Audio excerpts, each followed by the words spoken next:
Hello, everyone. Welcome to the Tools Not Rules webinar from Pages and Platforms and the Happily Ever Author Club. We'd like to welcome you all here. We're so glad that you could all come today. The chat room is open, so please feel free to chat with each other in the chat room and let us know also, if you like, where you're chatting in from and what kinds of things you write. We always like to hear that.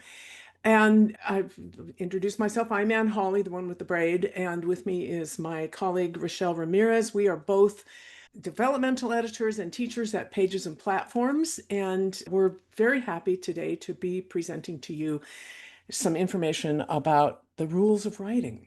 So here's what we're going to do. We're going to spend a few minutes on 7 of the most common quote unquote rules, the most common and problematic rules that writers hear about. And then at the end of that, Rachelle is going to tell you a little bit about our Black Ink Friday sale with the Happily Ever Author Club. And then we'll have the rest of the hour to answer your writing and editing questions. Any questions you can think of about writing and editing. We would like to, again, invite you to use the chat to talk with other attendees, but if you come up with questions, please do put them in the Q&A box. You'll find it at the bottom of your screen, a little thing that says Q&A, and type your questions there. That way we can be sure to get to them at the end, and we won't have to dig through the chat log to find them. So that's what we'd like to have you do. Okay. So let's get started. Rachelle and I work with a lot of writers, and they often come to us confused about some so-called rule of writing. We hear this all the time.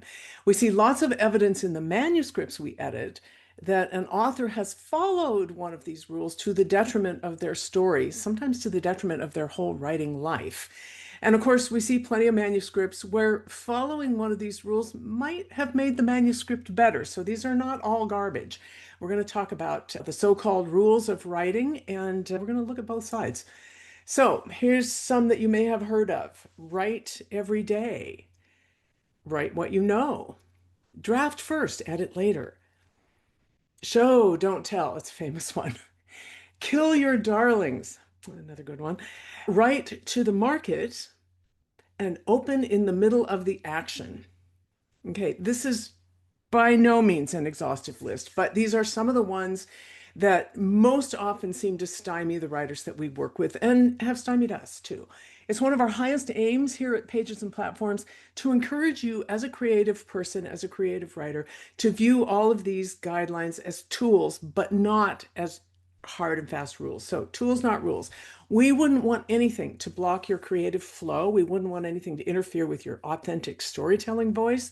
Some of these so-called rules might be right for you. Some of them might be blocking you. So let's take a look at them one by one.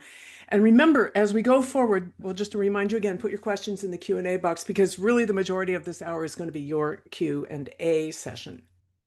All right, let's start with write every day. Related to this one is write first thing in the morning, also write morning pages. Sometimes you hear you must write by hand. And write every day is not terrible advice. Many writers, including me, swear by it. I write every day because I can, but it is not for everyone. If you're holding down a job or 2 jobs, as some people are these days, if you're caregiving, whether younger or older people than yourself, or running a household, you might truly not be able to make it to the desk every single day.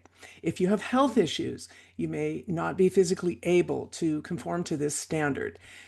Now, on the other hand, maybe you do write most days, but you don't write first thing in the morning. You're a night owl, so you write at night. That's fine. It doesn't have to be morning. Maybe morning pages, which again, many creative people swear by, I like them, I do that, are just not for you. That's okay. If writing by hand is not for you, it's not for you. Some of us, our hands don't feel so good these days. Maybe some of these ideas worked for you at one time in the past, but they no longer seem valid. Maybe they didn't work for you in the past or you rejected them, but are worth a try now. The point is, we've seen too many writers give up in the face of this admonition that sounds to them like set aside 2 hours every day to write, and if you can't do that, then you're not a real writer. Well, that's pretty much bullshit. You're a real writer, whether you use a computer, a phone, a pen, or a voice to text. You are a real writer if you write, even for a few minutes at a time, as your life allows. So I'd like to offer an alternative to this rule: write when you can. And that brings us to the second one: write what you know. This one is so easy to misinterpret. The best argument against it is if everybody only wrote what they knew, there would be no fantasy, no science fiction, no horror, no historical fiction. We're writers, we write what we can imagine. The second best argument against this rule is if I followed it, then all my stories would feature only people just like me, same gender, same age, same background, same career, same experiences, set only in places where I've lived or spent a lot of time. Of course, you can populate your stories with characters unlike yourself and set them in places that you've invented or that you've only briefly visited, maybe even on like Google Street View. I've done that. But the kernel of truth in this rule might be best summed up as right from authentic knowing. And authentic knowing includes what you've lived, what you know in your heart, what you've researched to the best of your ability, what you've imagined deeply, and what you believe. Right from authentic knowing. Okay, the next one. Draft first, edit later, also known as never edit as you go. This is a popular bit of advice that is totally right for some writers some of the time and totally wrong for others. We've seen writers who rewrite and rework their first chapter or their first couple chapters over and over and over again, hoping that if they can just get it perfect, then they can forge ahead with the story, and they never do. If that sounds like you, you may need this rule. You may need to learn that your first draft will be flawed, that it's okay to be imperfect. It's okay to be perfect too, but since nobody is, it's okay to be imperfect. So go ahead, pour out all the scenes you have in mind, write like no one's watching because, no one is. On the other hand, some writers, when they get stuck, find that fiddling a little bit, going back and perfecting a little something of what they wrote yesterday or the day before is a great way to get back into the flow of the work and to forge ahead. So this is not an all or nothing situation. But the first chapter that you keep going over and over and over and over again, it's very likely that it isn't going to work at all and will wind up on the cutting room floor. So you can learn something from doing all that rewriting, but hopefully one of the things you learned from doing that one time was not to waste too much time fixing something that's going to end up deleted. So this rule might be better thought of as try not to waste a lot of time polishing turds. And I'm going to pass this off to Rachelle, who's going to take us through the next group of these rules that are not really rules. So Rachelle, take it away. All right. Thank you, Anne. I've had a few writing rules that have been conversation kindling for my writing clients and students over the years. So I'll start with the old ruler slap on the knuckles. Show, don't tell. What the heck does that even mean? Well, it's often a variation of the rules that say you have to eliminate exposition and minimize narration. That's excellent advice if you're a screenwriter, but what about for a novel or a memoir?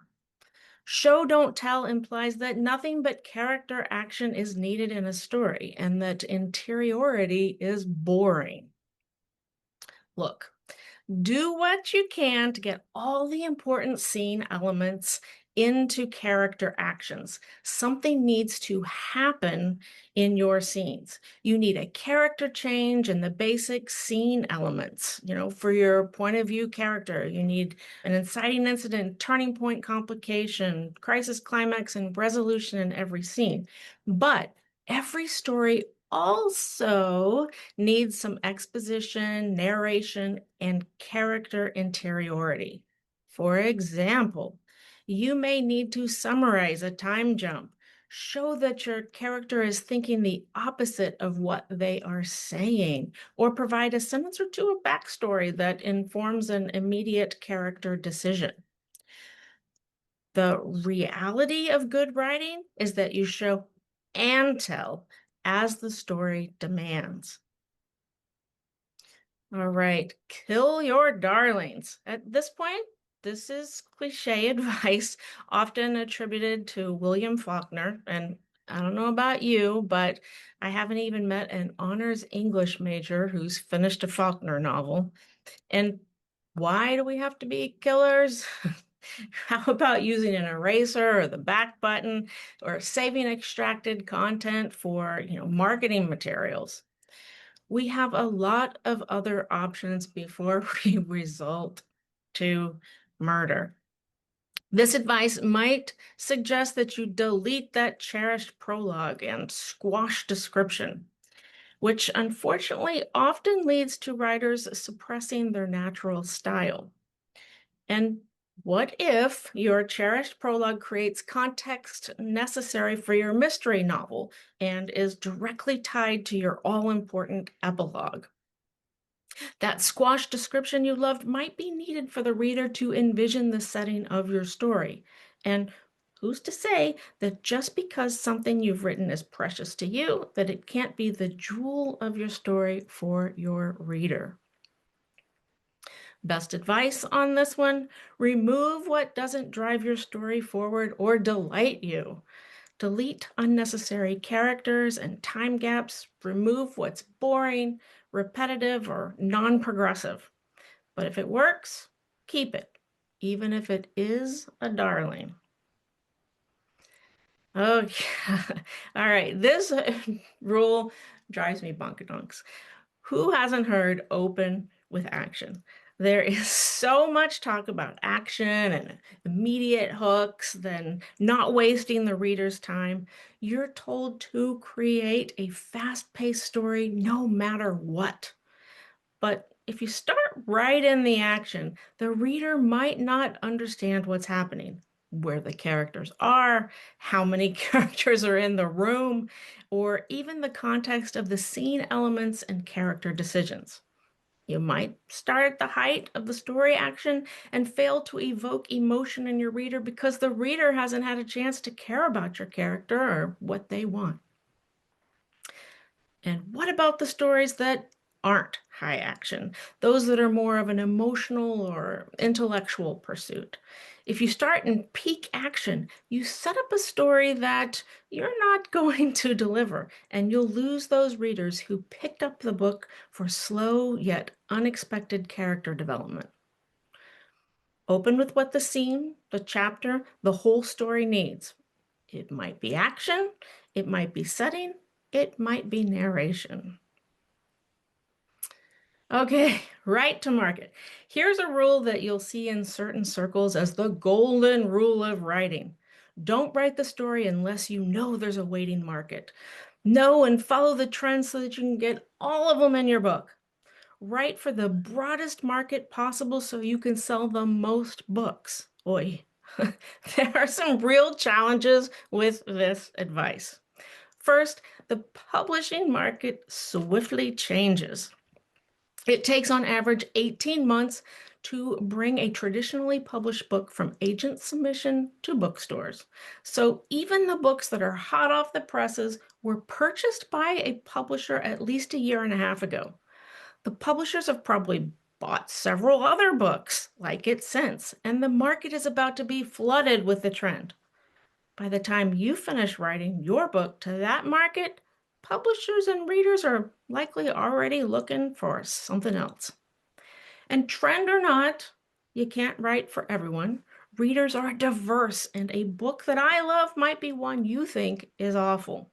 While I love a gritty feminist crime novel, Anne might love a historical love story, and my son, a high action fantasy. And here's an obvious example just to make my point. If you're a romance writer, you could try and write for everyone, but in doing so, you'd miss many of the top selling markets. You have to choose your type of lovers and heat level. A reader of stories about gay vampires won't buy what a reader of contemporary Christian novels will, and neither of those are likely to buy shapeshifter erotica or a story about rural mail order brides. Hey, we've seen it. So, what's the best advice on this one? Write what you love to write, what you might actually finish, right? It the best you can and be proud of it. A well-written book is always well received by your narrowed intended audience. So, the big question: how do you know if a piece of writing advice is bad? For one, it makes you feel bad about yourself rather than better prepared to write or edit.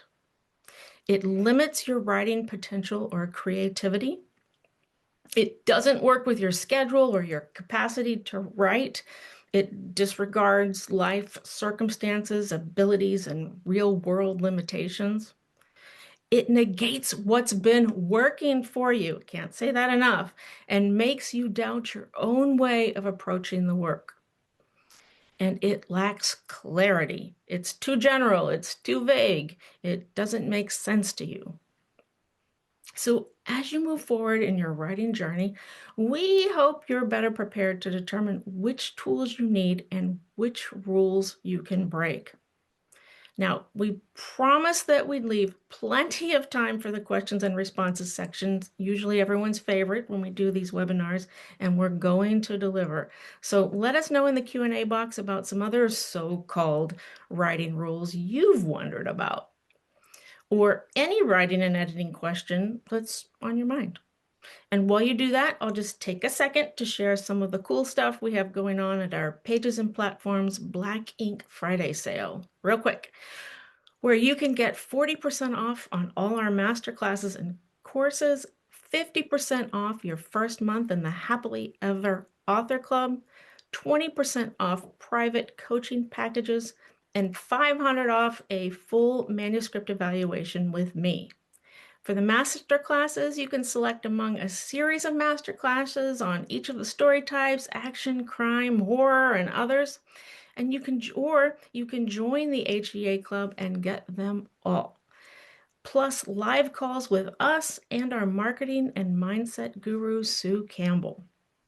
If you're interested, you can check out those deals at pagesandplatforms.com/store. Those deals are happening until December 1st. Also, please check your email tomorrow for an invitation to register for Sue Campbell's live coaching call on Friday and my presentation on why habits don't work for ADHD writers and what does, that I'll present on December 1st. Both of those events are free. All right, and now let's go to those questions and our responses. What do you have in the Q&A box? Well, first of all, I want to read something from the chat, which was really funny. Someone said, Anne Rice still gives advice on YouTube and she says to write what you love, which she always did say that. And the next person said, Anne Rice is dead. Yes, Anne Rice did die several years ago. But yeah, she was a great advocate for writing what you love. And she marketed Interview with the Vampire, I think that was her first one, to 55 publishers or something before, because people thought it was crazy. And she launched a whole world of vampire stories. So many things to say about Anne Rice, but she was not a bad model for writing what you love. Okay. One tidbit of information about Anne Rice, she published her home phone number, and in her spare time, she would just pick up the phone for fans, for writers who wanted advice. She'd spend a couple of hours every day just answering her phone, and she Cool. would spend hours with people. Yeah. And she developed some real relationships with some of her fans over the years. Well, it's interesting. She was noted for being a little bit nutty, but Well, and Diana says, Diana, I can't read your last name. Sorry. I need different glasses. Anne Rice is the only person who could give advice from beyond the grave. One of the true. few. Okay, we got a question in from Christine who asks, how do morning pages differ from journaling? That's, I think, a distinction without a real significant difference. Morning pages is the concept introduced by Julia Cameron in The Artist's Way, one of the best-selling creativity books of all time. And she has a very specific way of going 3 pages by hand, with ink on paper, that sort of thing. And there's some other strictures that go with it. But basically, it's just dump out your mind first thing in the morning. And to her, morning is very important before you're really fully awake and in your day, because you have better access to your sort of subconscious and your creative mind, and you sort of want to dump all that onto the page, and that's where ideas come from, but also where you sort of clear the decks or sort of clear the algae off the surface of the pond and get into the deeper, clearer waters of your true creativity. Journaling, on the other hand, is more specifically thought of as this is what I did today. Here's, here, like tracking my life kind of thing. Both are valid and both are good ways to kind of get the engine going if you are so inclined. I use both myself, but that's I, journaling, morning pages, you know, similar for our purposes here in talking about increasing your access to your creativity and your writing, I would say they're roughly the same. Elaine, hi Elaine, says, my problem is left over from a long journalism career that I write too sparely. Things resolve too fast. How do I learn to linger and stay longer with pain and conflict? These are great questions. Journalism, I have never been a practicing journalist, nor have I ever done any more journalism than the high school newspaper way back when. But in essence, journalism is there to inform the reader. And so the classic sort of, who, what, when, where, why, and how kind of questions are, it's your job to get to those answers as cleanly and as fairly as possible. Fiction and memoir narrative writing, creative narrative, whether fiction or nonfiction, is there to make the reader wonder, not to answer questions, but to raise questions. So the telling, this is where show don't tell comes in. You do get a chance to show the character responding to the world in certain ways. But to how do I learn to linger and stay longer with pain and conflict? One question that I would ask you, Elaine, and I bet Rachelle's thinking the same thing, is does it have to be faster? Do you have to linger longer with pain and conflict? You don't necessarily have to. I think that sounds like you have a rule in your head that says, oh, I should be lingering longer in pain and in conflict because that's what drives story. What drives story is the reader wanting to know what's coming next and caring about the characters that it's happening to or who are carrying out the action.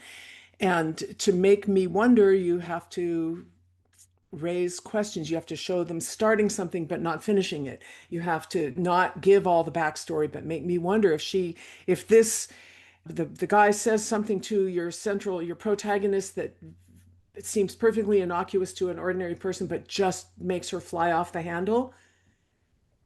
I'm going to wonder why. I don't want you to explain why. I want to wonder why. Then I'm going to turn the page and find what's wrong with her. What happened to her that made, and slowly reveal that. That's the type of thing that draws it out. Rachelle, I know you'd like to add to this one.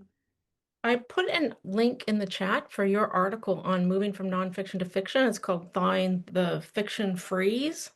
Thawing the Nonfiction Freeze, I think. I put a link in there, and that might be helpful. In general, the best way two pieces of advice. One, pull out your three favorite novels and look at what they did. What's the pacing?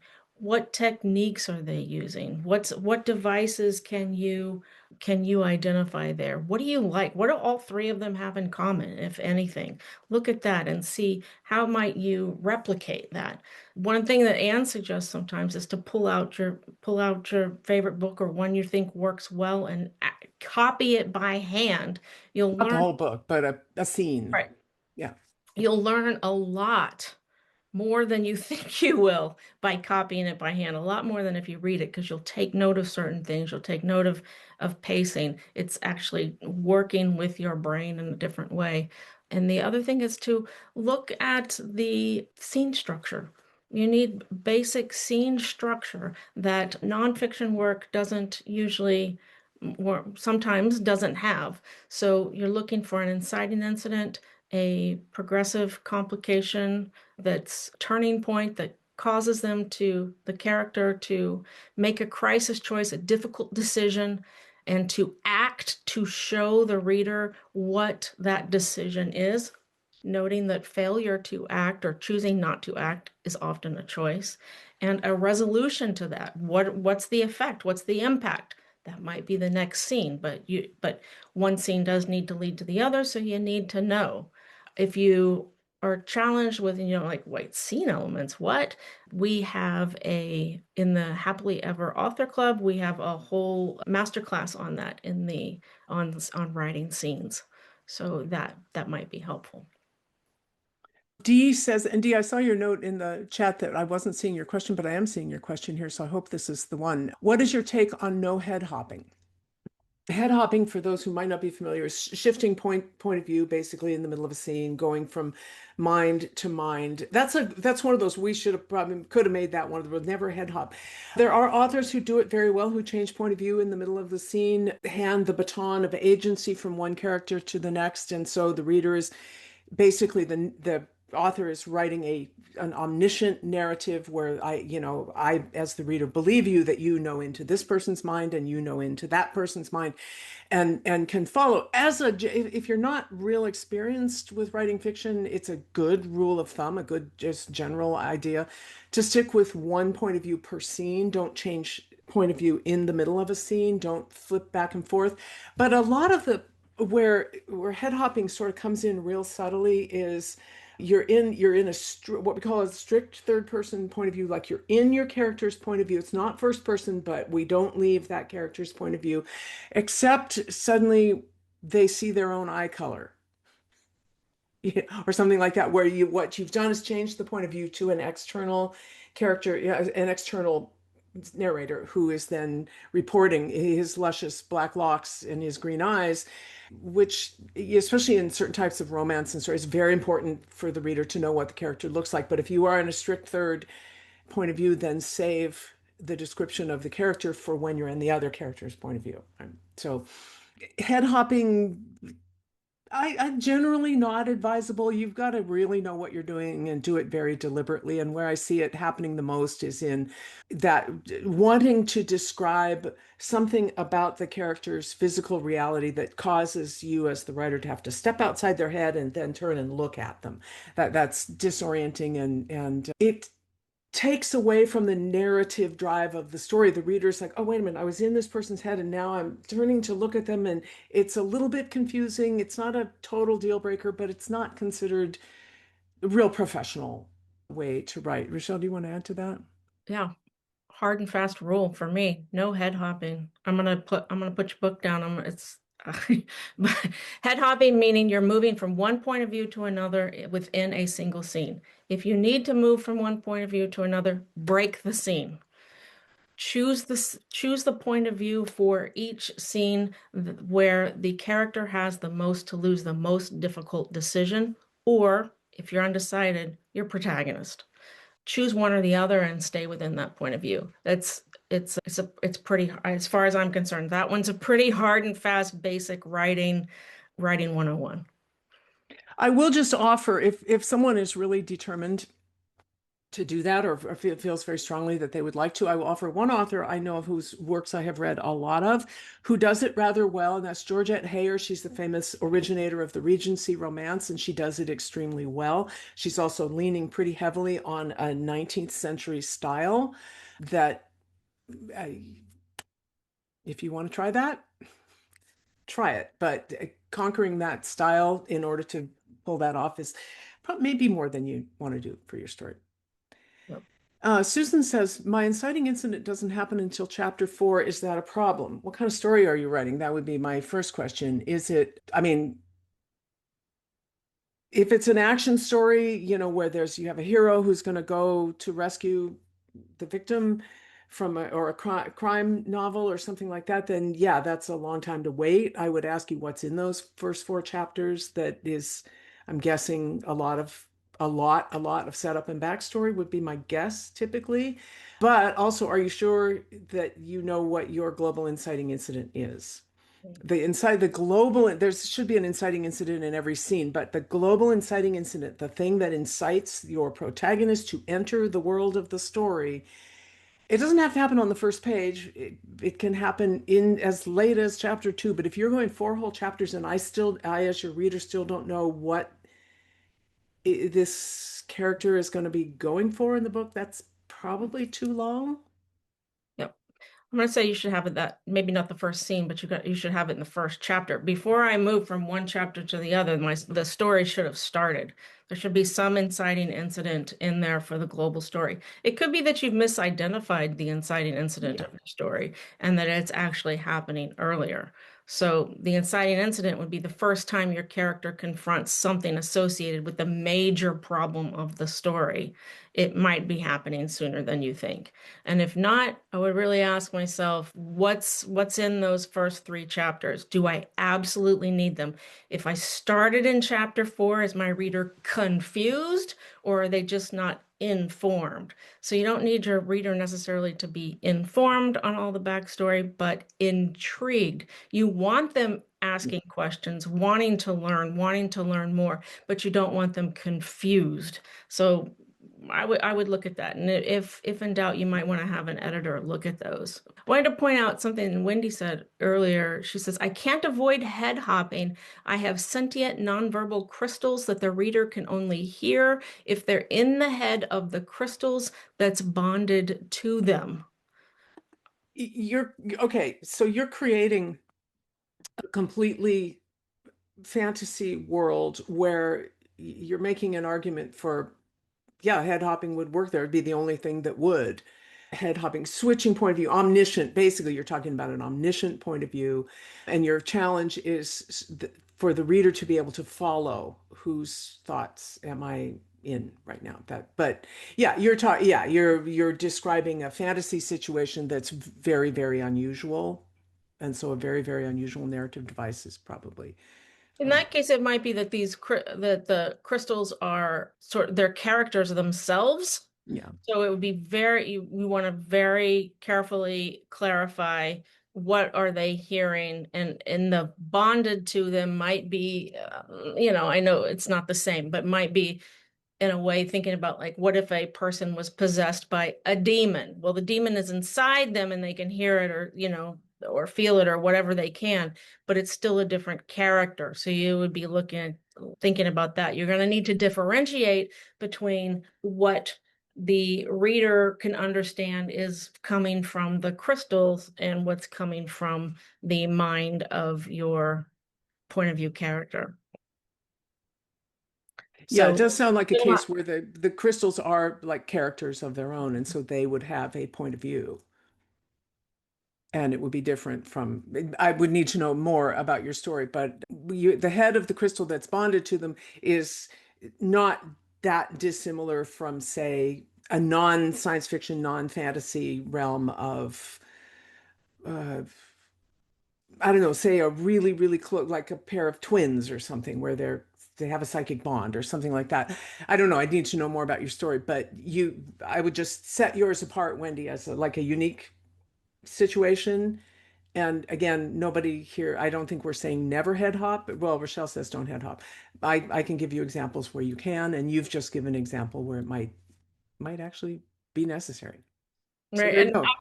I would Not a rule. clarify that that wouldn't be head hopping if It'd the be idea is that the crystal is sort of giving the protagonist that or point of view character their thoughts. You have to distinguish between the two to show that it's impacting. So whose point of view is that scene from? Well, it's still, I'm assuming, from a single point of view character.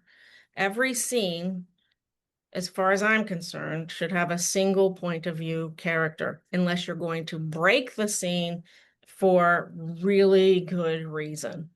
like Generally, break at a cliffhanger, go to something else happening yeah, over here before you return to the yeah. cliffhanger. Yeah. But make that clip obvious. Otherwise, wait, who's seeing this? Who's thinking this? Whose point of view am I in? Whose story is this? Whose scene is this? It's often difficult to do, and you might need an editor to walk through several scenes with you, maybe even an entire manuscript before you can fully integrate that into there. But it's critical. And head hopping does not mean you're moving from one point of view character to another from scene to scene. It means Right. you're moving where we're hearing or understanding or seeing the thoughts of more than one character within a single scene without a scene break. That's head hopping. Christine says, what is a zero draft and is that a rule? We define a zero draft as the first thing you write. And it's like I have an idea for a story, I'm going to start writing it. Is it a rule? it's kind of unavoidable. There's going to be a first thing that you write that's kind of the zero draft. And the implication of the word zero on there is that you're going to go back and start fixing and changing and revising, filling out, cutting, major revisions down to more and more minor, down to copy editing and line editing. So is it a rule? No, but can you avoid it? Not really. Nobody writes a first draft, a final draft on the first draft. I mean, I've heard legends, but I don't believe them.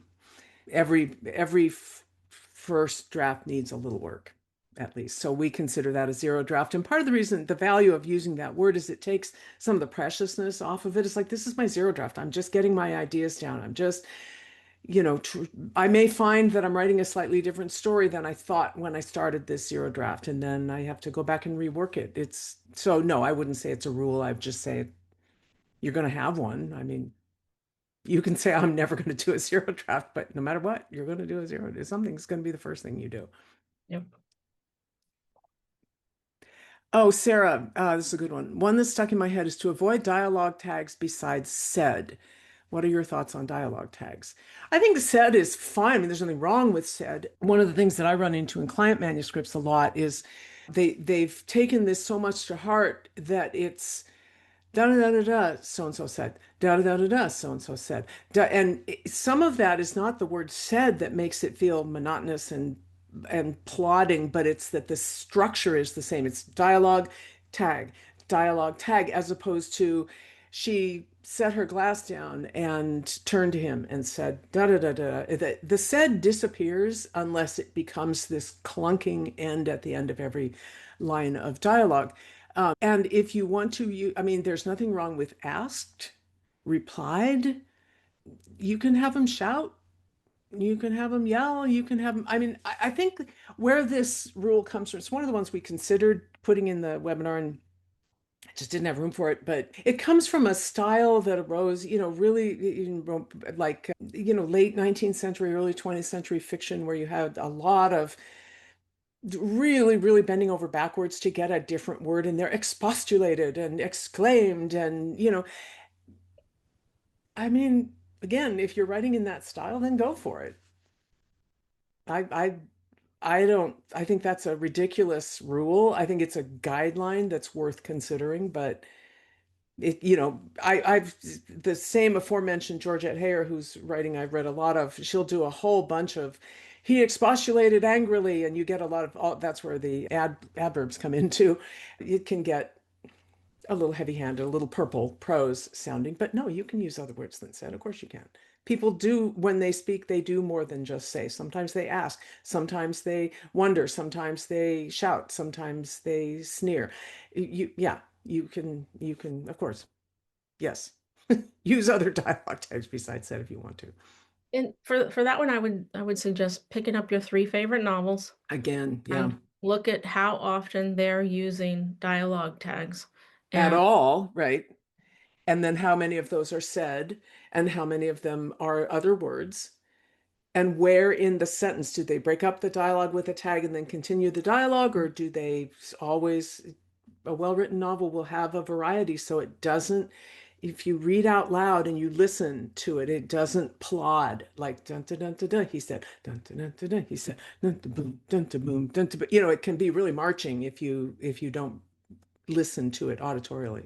And remember, what you're writing today, if you're going to publish it, you probably want to think about an audiobook too, and how it sounds read aloud is really important. Thanya, I'm always wondering about changing POV, the idea of telling my story from different POVs in a spaceship-bound crew of 8. Excites me. Good. It also helps me discover the story as I draft, but I've heard advice not to do it. Well, everybody has their opinions on this. It's very popular right now to change point of view. It's been quite acceptable and popular for a long time. I would just advise against, if you're trying to do like all of them in first person, then you're stuck with having to label your sections. People do it. I've read novels, especially for younger readers, middle grade or young adult, where they do it and it seems to work. I don't particularly enjoy it. Multiple first person points of view. It's easier to carry off in multiple third person points of view. But you said a key word here. it excites me. You like it. Let's do it. Have fun with it. And then if you find after you've written it and you have someone read what you've written and they say, I have no idea whose head I'm in right now because it's all first person and I can't tell, or you haven't established the point of view clearly enough, or there's eight, maybe too many, then you might want to reconsider it. Typically, I tell writers to ask yourself, what does the change of point of view do for driving the story forward? How does it, like, for example, you have a crew of eight and you want one character to experience something that the other seven don't know yet, or something along those lines, that one character sees or experiences something on the spaceship that nobody else has seen yet. And then so the reader knows something that the rest of the characters don't know.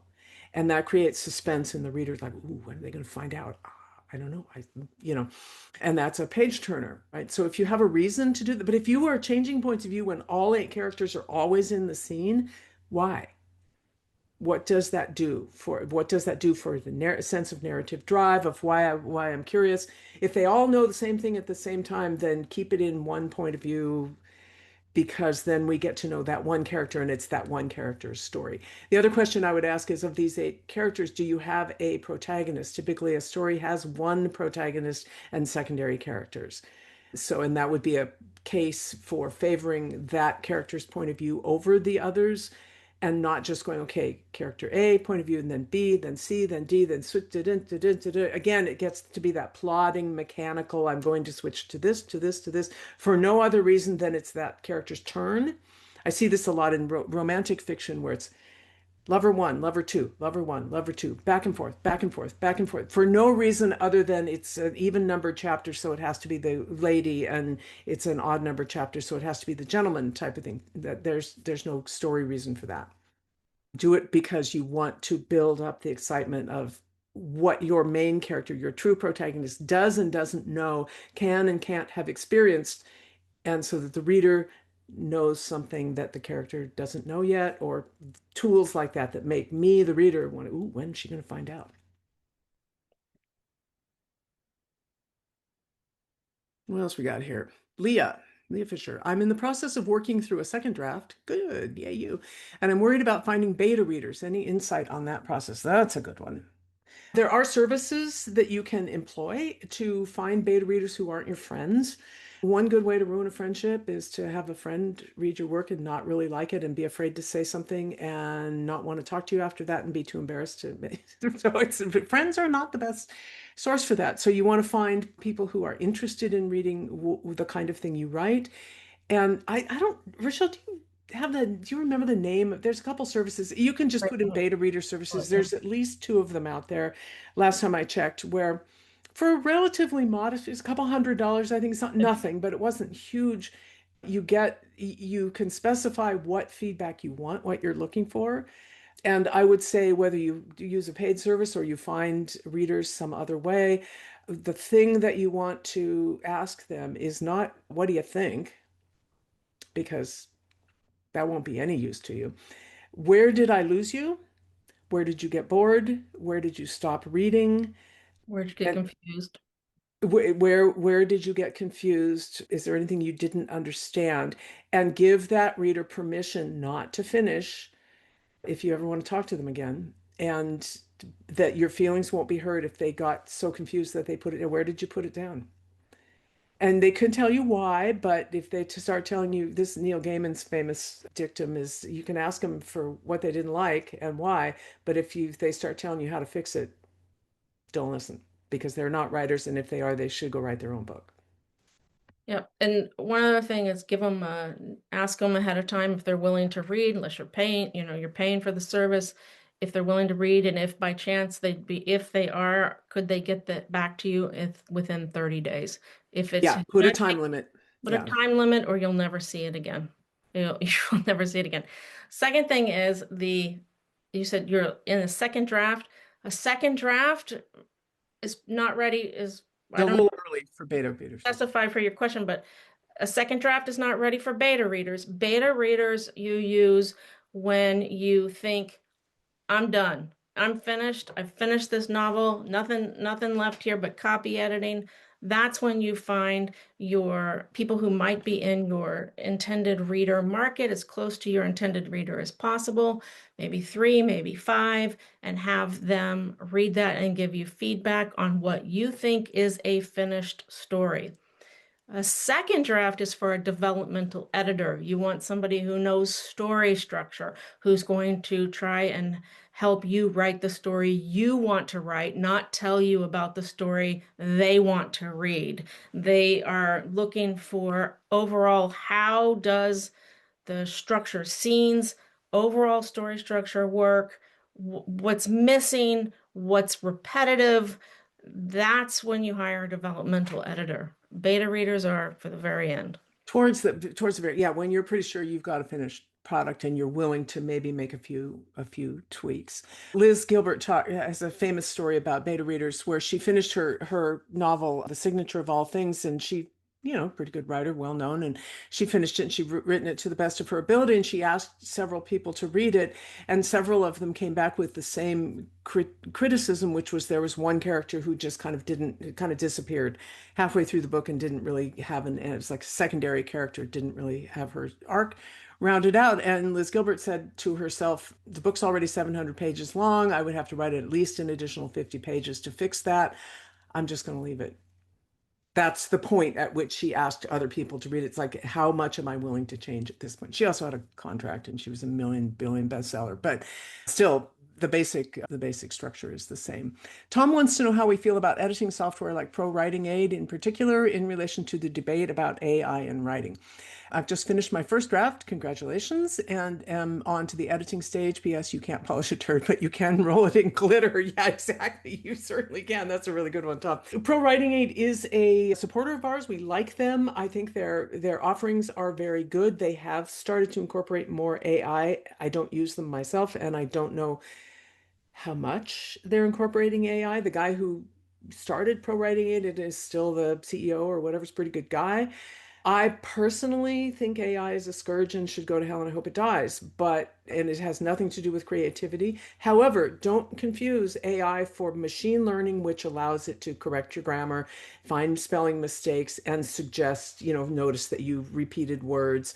When it starts telling you how to write your story, what structure it should have and all of that, then I'm not going to tell anyone you can't use it, but I don't want to hear about it if you do. I mean, if you use AI, if you go to ChatGPT and say, write me a novel, and then you publish it with your name on it, you know, God bless you. But The question would be too, I'd say why? If you're a writer, why have an AI write your story? I mean, this question is not saying that that's what they're doing. But I mean, for those who are using AI to generate their stories, I say, why bother? Let somebody else write story. There's plenty of stories, there's plenty of books. You're not going to get rich. 99.9999999% of you are not going to get rich writing books. or even make much money at all. We're find a better profession. There are those that can make you lots of money. Having something generate your story, I always wonder why bother? What's the point there? Keep that in mind. I Also, go ahead. No, no, go ahead. They don't generate good stories. They don't understand story structure, scene structure. They're copy pasting, repeating. They're looking for things that not only are in published novels, but also just in general on the Mhm. internet, which is All not of which have been edited. stolen and And uncompensated. There's real ethical problems with it. yeah, Pro Writing Aid in its basic function, if you ignore its continuous offers to please, turn on AI, good luck turning that off on your phone, on your home speakers, everything. It has perfectly valid grammar check, spell check, some good, a little higher level than just grammar and spelling check that can help you see that, you use this word too often or your writing level is not right for your audience. You're writing too high grade, high adult level for your children reader, something like that. It's very good for that. So mixed feelings. We like them as a company, however, and so I hope that helps you in your thinking. Also, if you roll a turd in glitter, it still stinks. it's even gross. It's even worse. It's sort of horrible, It's a liar. It's a lie. but I love it. Rachelle, I'm signed up for your, Christine says, I'm signed up for your ADHD class in December, but I'm a late diagnosed lady trying to figure out how to manage that and writing simultaneously. I find that pushing for daily scene writing just shuts me down. Rachelle, take it away. All right. It says for daily scene writing just shuts me down with resistance. I seem to work better with allowing myself to alternate between in-scene writing with creative brainstorming. Do you have insights, tips, tricks to share on that from your perspective? Thanks. Well, first of all, I'd say yay. That's exactly what we're going to be talking about on December 1st. That class is free to anyone who wants to come. We're going to spend lots of time, just like this one, with the questions and response section.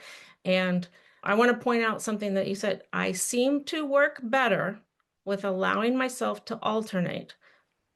There's your answer. You There's work your better. answer. Do what works for you. If somebody said, "Oh, I need to do daily scene writing," you know, I, I, no.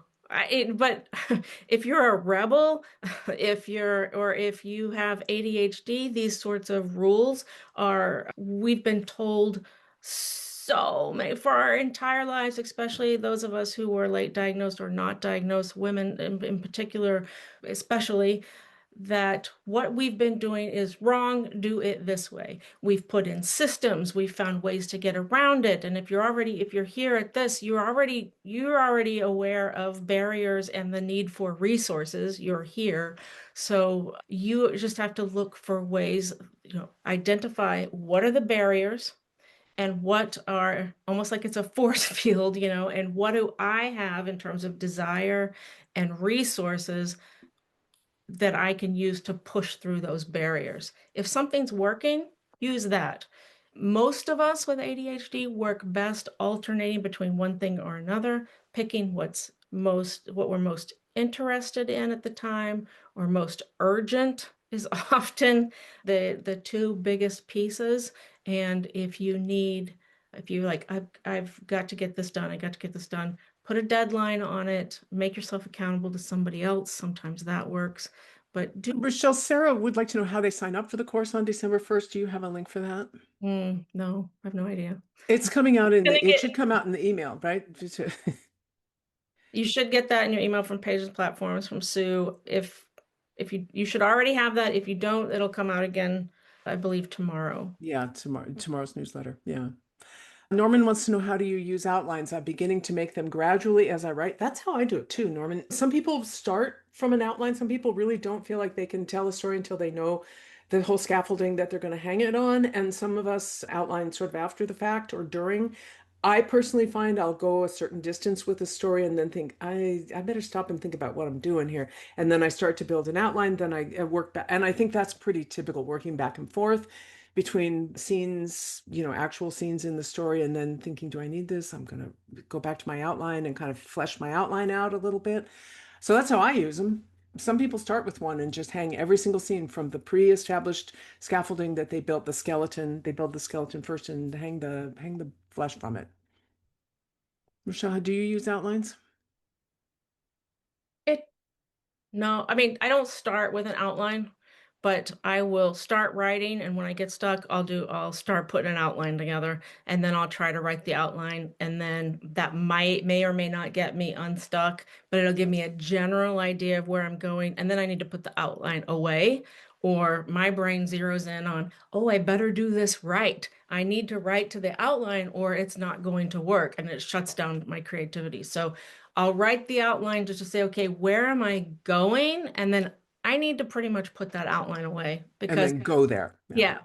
yeah, Yeah. I just need to know where, Anne, you used to talk about how, you're going to shoot an arrow and you need to kind of know at least in the general direction of where it's going to land and go in that general direction. But if I outline every single scene, for me, it's like, why write the story? The whole intrigue and interest of that was to figure out how to make this story work. I like a puzzle. I like to put things together. I like to figure them out. If I put an Mm. outline together and I'm like, gee, I don't write. I'm done. I have like a stack of virtual outlines that it's like two thumbs up story. Yeah, Solve the mystery. awesome. Don't have to write it. If somebody writes that, that's going to be a hell of a book. It works. right? But I'm done with it. I don't want to write. I solved the puzzle, So, and of course, that's not true because if I picked those up and I started actually writing them, I would find things in the outline that don't work and I'd need to change the story. Yeah. But I've lost interest because I've told myself I've figured it out. We're running we have 15 more minutes, but I do want to move through as many of these questions as we have. Diana said, hi again, Diana. I feel like my story is suffering from too much interiority at times, and then other times I feel it's seriously lacking. I'm trying to remain on the plot and wanting to go in too many directions. Is this normal for Act 2 and 3? I'm going to assume that you're talking about a 4-act structure where 2 and 3 are the middle of the story. And if so, that it's typical to grapple with that. I don't think it's normal to leave it that way, that nothing's happening in the middle.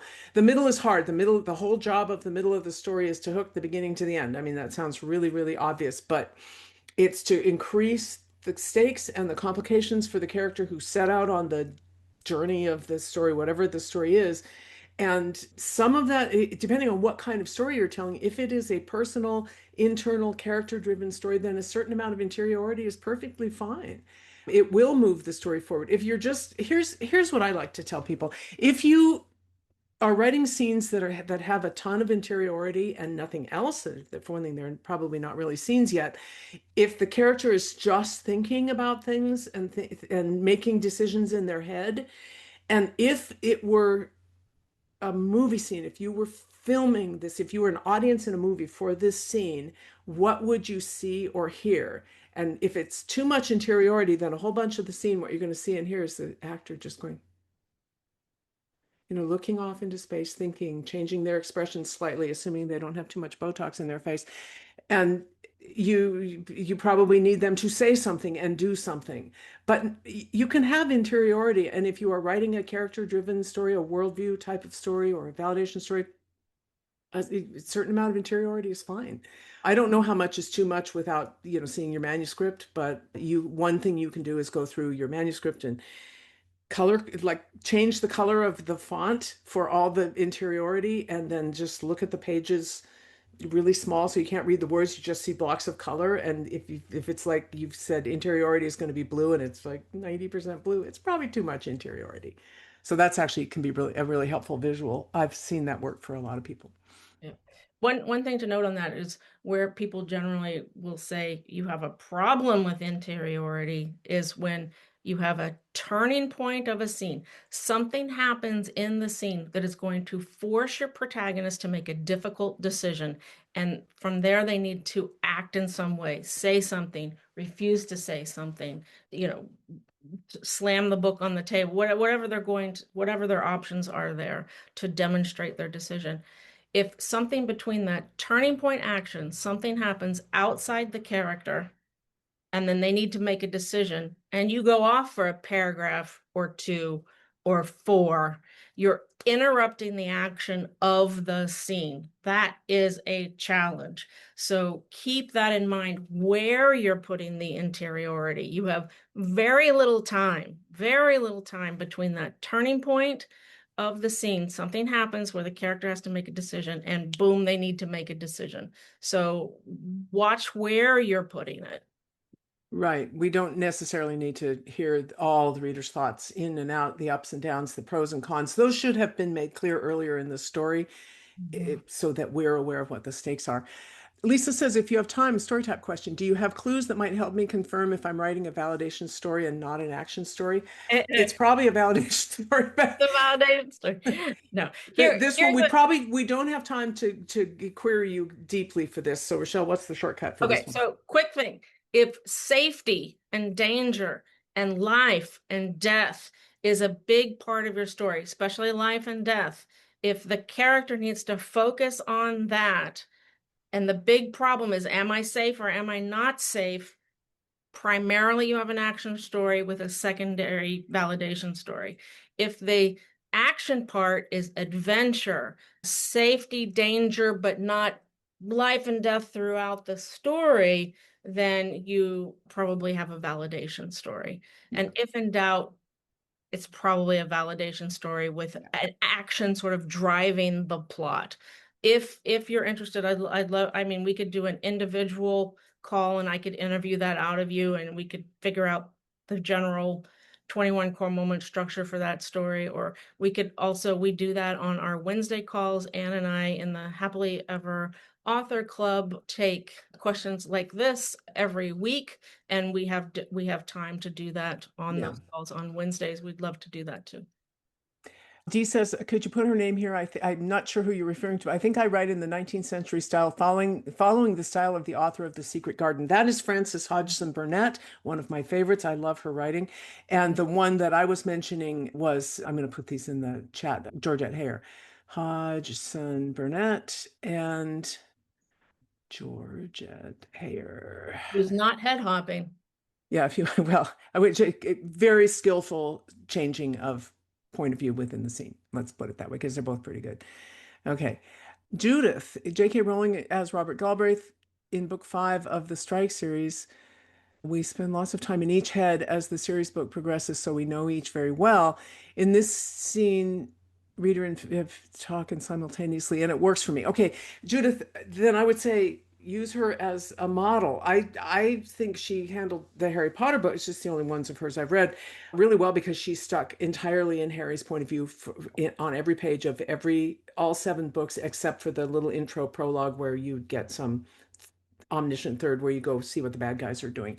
And that worked very well for her. But study what she's done. If it worked for you, then study what she's done and do the same thing. Well, I am 100% in favor of stealing in that sense of just borrowing freely from what others have done that worked for you and learning how they do it. Absolutely. Yeah. Nothing's Yes. nothing's 100% original. No, just be authentic. You can't be original, be authentic. Despina says, re-inciting incident. If the inciting incident isn't action, but the reveal of the tension between two characters, the tension between two characters is part of the setup, I would say, but something is going to trigger someone to change and go do something.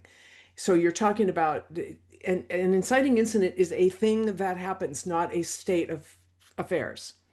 So there are two people in tension with each other in a room, and then someone knocks at the door. The knock at the door is the inciting incident. It's something that changes the status quo. So what you're describing sounds to me like the status quo, and then something happens to shift it in some way. That's the short answer to that one. It could be the announcement. One character's announcing the coming problem, or The phone rings, a letter comes in the mail, that someone says something that moves the tension. What is your best tool advice for flash fiction? For example, should there always be a circle back ending? I think flash fiction is structured like a joke. It has very similar to a joke structure, and I would study that. I'm not good at it. I'm a terrible flash fiction writer, but I think a circle back or a landing, I think it's widely accepted in flash fiction that it's told like you set something up and then you have a punchline. It lands with something that was kind of hinted at in the first 10 words, and you get to flash fiction was up to 1,000 words or something. It's yep. not a lot of room to maneuver. But I would go look at joke structure. And if you have access to the 99% Invisible podcast a couple of weeks ago, they had a whole episode on this where they had a professional joke writer from the Daily Show, Jon Stewart's nighttime comedy show.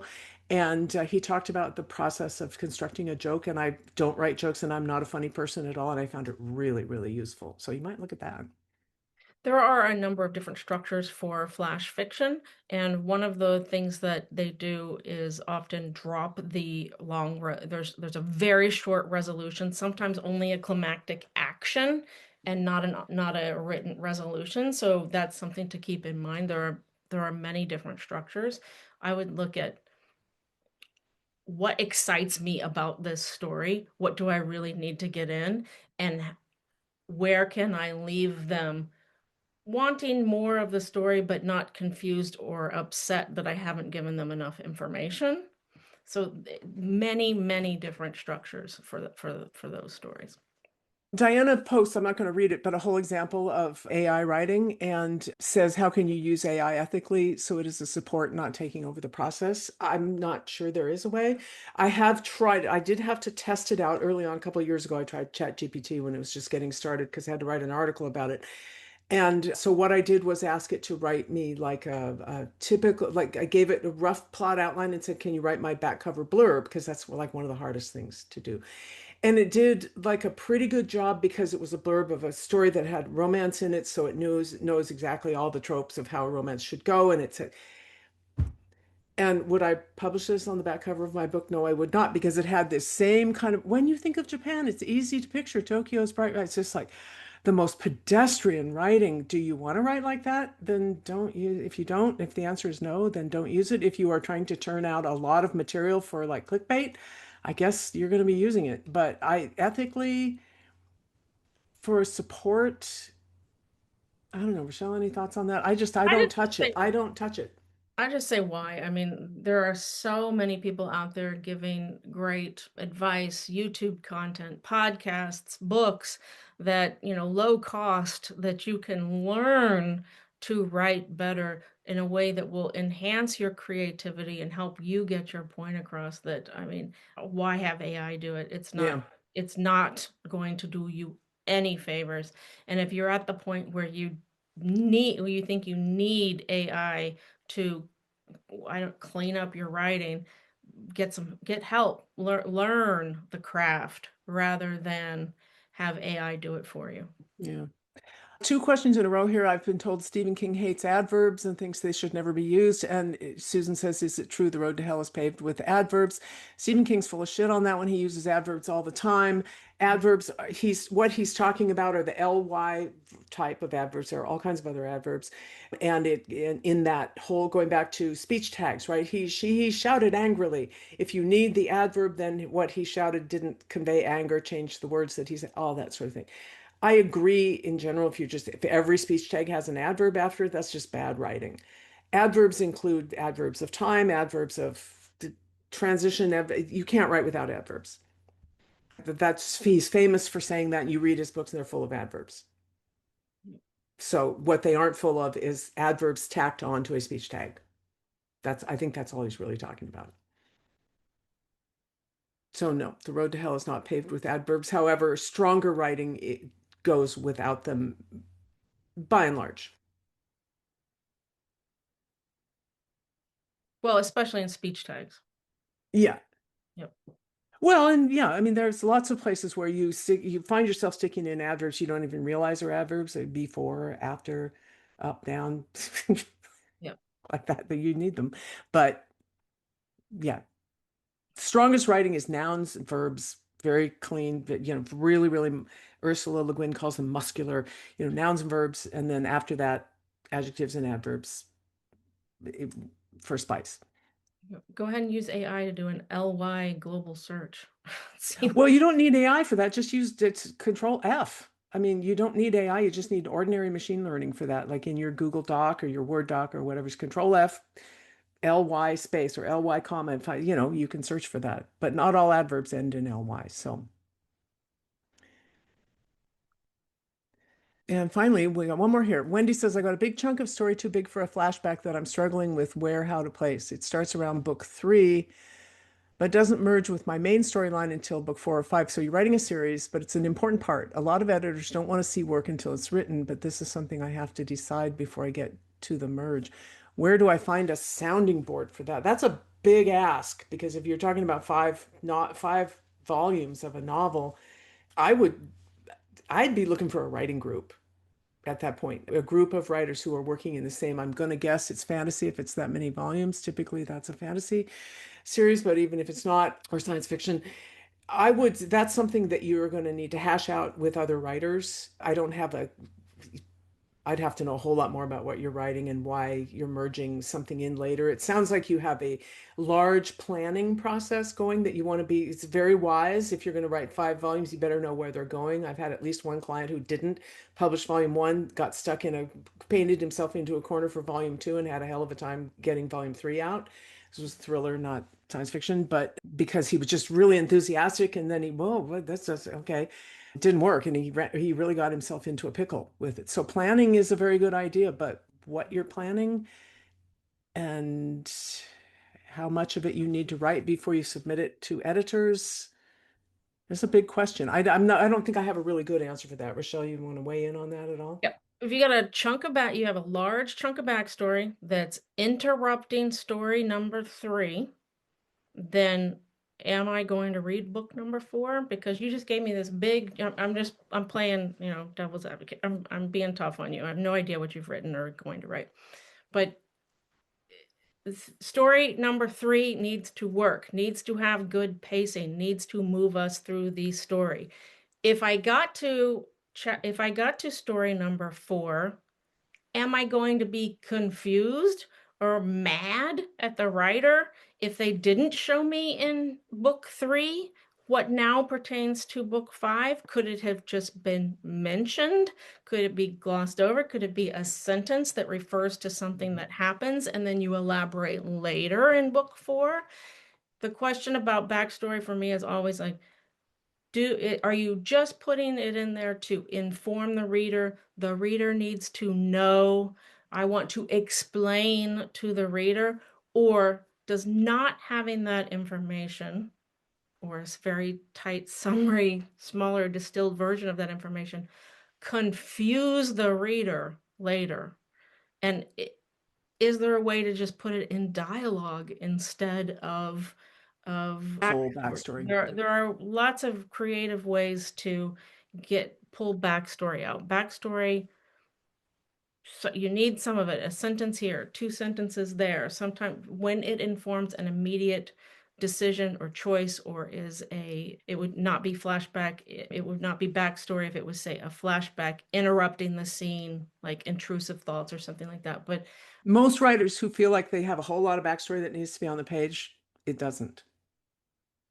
yeah, The short answer there. You need to write it. I may not need to read it. You need to know it. You may need to write it in detail, and then you know it so thoroughly that what your characters actually do say and do on the page in the course of the story will reveal little bits of the backstory because you know it well, and I don't need to know. That's a, a, a real motto that I like to use is what, speaking from a reader's perspective, what you need to know to write your story is not what I need to know to read it. And I think that might be very helpful. I don't know, but also if you are planning a 5-volume series, what you're talking about in terms of planning is a really good idea and important. Planning in advance yeah. so you don't box yourself into a corner. But you might be surprised what you can do with a single sentence. Yeah, it's amazing. We are out of time. This has been great. You guys had great questions. This is wonderful. Thank you so much for coming. I would just remind you again to stop by pagesandplatforms.com/store to see our special offers for our Black Ink Friday sale. And we hope to see you again in some of our club meetings. All right. So thank you all very much for coming. It's been great. Appreciate it. Bye. Bye.